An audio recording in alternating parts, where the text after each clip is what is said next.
बातमी लाडकी बहीण योजनेसंदर्भात भावानीच लाटले लाडक्या बहिणीचे पैसे पैशासाठी 12 पुरुष लाडकी बहीण बनले। संभाजीनगरच्या कन्नड तालुक्यामधला हा प्रकार आहे। मुख्यमंत्री लाडकी बहीण योजनेसाठी संभाजीनगर जिल्ह्यामधील कन्नड तालुक्यातल्या 12 भावांनी महिलेचं छायाचित्र लावून स्वतःचा अर्ज भरल्याचं समोर आलंय। कन्नडच्या महिला आणि बाल कल्याण विभागाच्या हे निदर्शनास आल्यानंतर त्या 12 जणांवर कारवाई करण्याचा प्रस्ताव सादर करण्यात आलाय।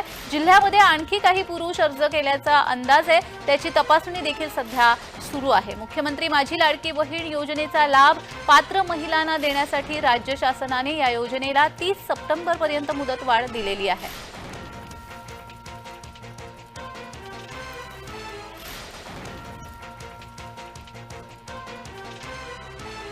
भावानीच लाडक्या बहिणीचे पैसे लाटलेले आहे। संभाजीनगरच्या कन्नड तालुक्यामधील हा प्रकार आहे।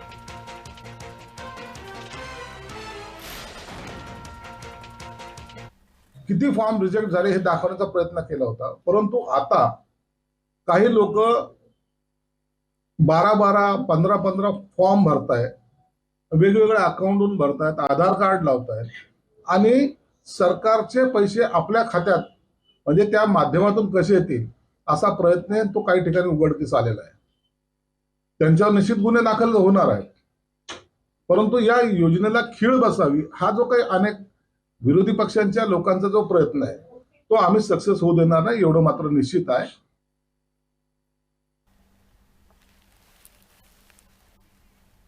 या संदर्भात अधिक माहिती देण्यासाठी आमचे प्रतिनिधी विजय चिडे आपल्याशी सोबत जोडले गेलेले आहेत। विजय, संभाजीनगर मधल्या कन्नड तालुक्यामधील हा धक्कादायक प्रकार समोर येतोय की पुरुषांनी महिलांचं चित्र लावून हे पैसे लाटलेले आहेत, काय अधिकची माहिती आहे? नक्कीच आम्ही जर पाहिलं तर धक्कादायक प्रकार जो आहे तो छत्रपती संभाजीनगरच्या कन्नड तालुक्यातील आहे। 12 भावंड जे आहेत त्यांनी जर पाहिलं गेलं तर महिलांच्या आधार कार्डावरती स्वतःच्या आधार कार्डावरती जर पाहिलं गेलं तर महिलांचे छायाचित्र जे आहे ते जोडवले होते आणि त्यामध्ये लाडकी बहीण योजनेचे जे आहे ते फॉर्म देखील। विजय, आपला आवाज पोहोचत नाहीये, काही तांत्रिक कारणामुळे विजय यांचा संपर्क तुटलेला आहे। मात्र भावानी लाडक्या बहिणीचे पैसे लाटले। संभाजीनगरच्या कन्नड तालुक्यामधला हा प्रकार आहे।